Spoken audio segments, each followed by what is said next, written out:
Breaking news. Football Manager is hard.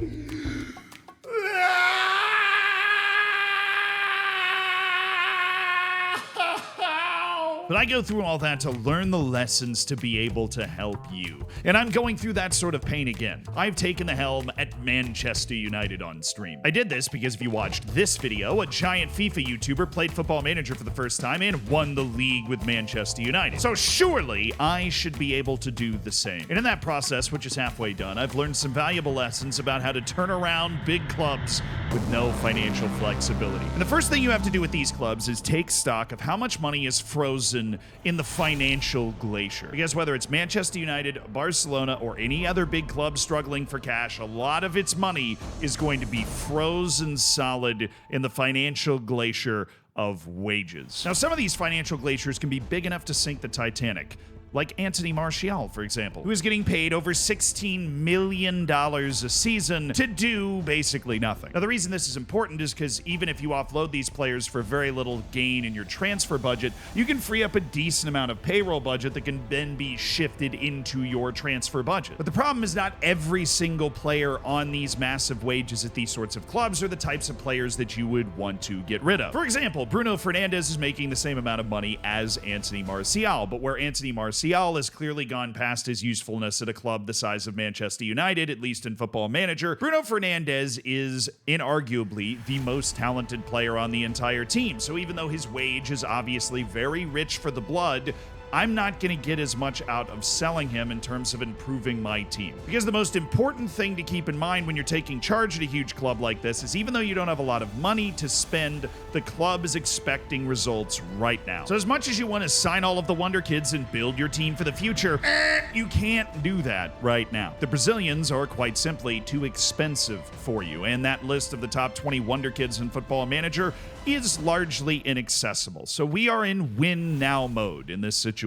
But back to that Bruno Fernandes competitiveness thing. The way you're going to be able to identify these players that are integral to your team, like structurally integral to the success that you're going to have this season. I'm sorry, you are actually going to have to go through the team on this one. You can always do the tried and true, set up a 4-3-3, and then literally click quick pick to just select the best team out there. Of course, keep in mind that if you're at the start of a save, some of the guys might be on vacation. You'll see that in like a nice little red thing right here, so they won't appear in the quick pick. But by and large, if you've got a decent staff member in charge of appraising your players, that quick pick is going to give you a general idea of who are the best players on your team. At which point you can go up to here and customize this a little bit, and then you can actually add contracts to this particular screen. So you can go in English, or in American English, it'd be salary, and I can just kind of move that up a little bit. And if you happen to find players that are on particularly beefy salaries but are not automatically selected for the team, you need to start looking for reasons to keep that guy on your team pretty quickly, or start exploring options to sell them. Now, selling them, not always the easiest thing, which is why you need to do this right away when you start this type of save. Now, the next part of this process is inherently going to be painful. You are going to sell players for underneath the transfer value that you would normally expect to be able to get for a player with those attributes. Does that make sense? Now, the first player I set out to sell was Victor Lindelof. We only were able to get $15 million for him, which is definitely below the value that you would expect for a player with these types of attributes. You'd be looking 30, 40 million probably. But Victor Lindelof was making over $10 million a season, so that freed up a lot of wage on top of giving me those $15 million. Again, we just go into the budget adjustments. You know what I'm saying, right? You play a little FM before. That's how you end up here in the first place. You don't need me to tell you how to adjust the budget. But seriously, like if you don't know, it's make budget and adjustments, and then you slide that. Okay, you got it. You got it. Sorry, I need to see what's next on my notes here. How to sell Harry Maguire. Yeah, I've been procrastinating this part. That Lindelof situation was easy. You understand the process. I offered via transfer room and was eventually able to find an offer that was valued in the right way. But what other levers are you able to use in order to sell these types of players? Well, the first and most important one is to make sure that you actually put them on the transfer list, right? This is something that somehow is very easy to forget, but if you don't do that, if you go to overview and happiness, you will see that their agreed playing time has not changed. What I would recommend if you are really trying to convince a player to leave is to set them to surplus to requirements before you put them on the transfer list, which will make them mad, but it will also make them understand the fact that they are very, very not wanted there. Because a huge part of this battle is to get them to actually want to leave. With somebody like Anthony Martial, this can be very difficult. You'll end up in multiple situations where you're chatting with these players and you have to make it very clear that they're not a part of your plans. You can make the decision about whether you want to be overly mean about that, but the goal is to attempt to convince them that moving on is the best option for them. Then there's a fairly standard set of options. You want to make sure you consistently ask the agent about market interest. You want to be desperate. You want to do everything you can to let the agent of that player know that you are looking to move on. And you want to hire an intermediary in order to sell the player.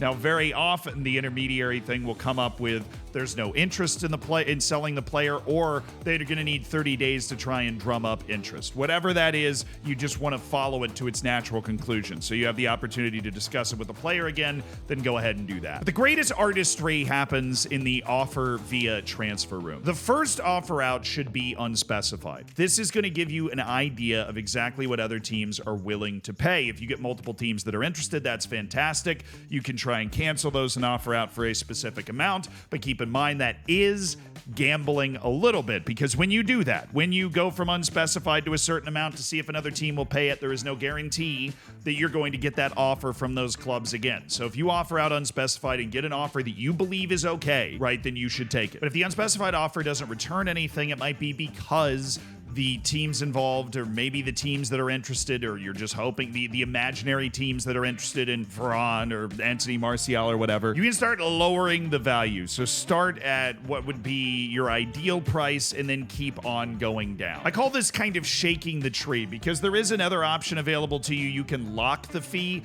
That can also pull offers out of teams weirdly when they won't offer otherwise. So you could say, let's see, he's valued at 40 million. We would start at 30 million and offer it out, tight, and then we would offer it out unrestricted. Then you go down to 20, 15, 10. You can just keep on going down. And if the wage is really large and reprehensible, then you can actually go all the way down to 0 and start offering out at 0 like I did with Anthony Martial. But sometimes not even that is enough. So there's something else that you can do. You can offer a player out for 0, but if their wage is really reprehensible and you know you're not going to be able to get anything even in the future, then you can add a selling team salary contribution. Now, you obviously want to start this kind of low, but you can start walking this up because it's worth it to get that wage off of your team. For Anthony Martial, I had to offer a little over $2 million per year of his wage in order to get somebody to take him. It's also possible to start adding selling team salary contribution when you're offering this sort of thing out as well,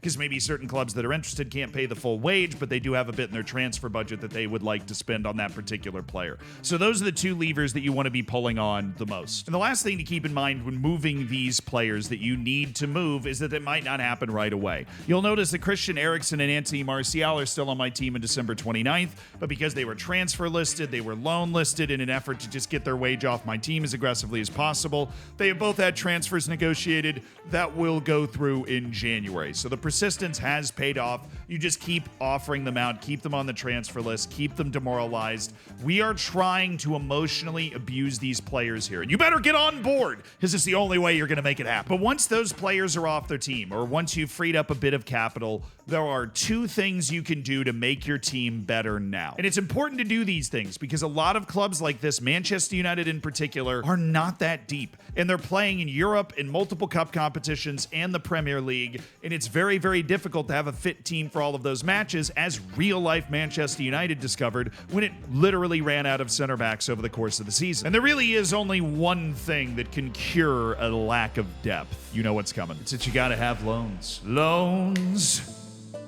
Loans. Oh, loans. You gotta have loans. Loans. Loans. Oh, loans. You gotta have what? Loans. Yeah. Loans. Yeah. Loans. Yeah. outside of the obvious voluptuous loans, which if you don't believe me that loans can be great, we were able to loan in Julio Enciso, Takefusa Kubo, Wendell, who's an excellent box-to-box midfielder, Jesper Lindstrom, Kvisha Kvaratskhelia. Somehow, apparently Napoli was hating on him. They had a contract dispute and he wanted out. And a couple of other depth pieces like Lewis Miley and Marcelo Weigand. Make sure you're up to date on the loan rules. They vary depending on what league you're in, is how many players you can have in on loan at one time, but you're going to want to max that out no matter what happens. But you can also do transfers. Just with Manchester United, with basically no transfer budget, I was still able to make a couple of key signings. Taiwo Awoniyi for $27.5 million as a depth striker, and Jonathan Tah as a starting center back for $21.5 million. Now, if you are playing with the new Football Manager, let's say you're not starting in Football Manager 2024 at the beginning of the season, Jonathan Tah is not going to be that cheap, right? But I was able to afford both of these players because we paid a part of the fee up front and the rest of the fee was paid out in installments. You see, Manchester United is not a club that is in immediate danger of going bankrupt, especially with me unloading pretty significant wages. But it's also not giving me a really large transfer budget right now. So how do I make a signing like Taiwo Awoniyi? Well, I pay $5 million up front and I pay the other $22 million over the next 3 years. Or in this case, I'm paying $6.66 million over the next 3 seasons. You can actually stack them as well if you really want to distribute the payment. You can see where it's paid out in the bottom left. Like if I do 6 monthly installments, that'll take up these 3 years, and then I can come down here and do 12 monthly installments, and you see in the bottom left how that takes up the next 3 years. Well, all of a sudden I'm paying for the transfer for the next 8 years or whatever, but I am able to get that player on my team now to help me win now. So sign 1 or 2 starting pieces with your transfers, use loans to round out the rest of your squad, and you know what? You might just be on your way to saving a big club with no money. But the rest of this tutorial is kind of yet to be written. If you want to watch me play the January transfer window in the next half of the season with Manchester United to see what I do to save the rest of it, that's coming up on Twitch on Monday. So if this is Monday, you're in luck. If it's Tuesday, you're a day behind. You gotta hustle here. What are you doing? You're falling behind. But if I'm not streaming right now, then you can check out this video, which is another tutorial to help you out in Football Manager. Just trying to make your life easier. All right, I'll see you guys on stream.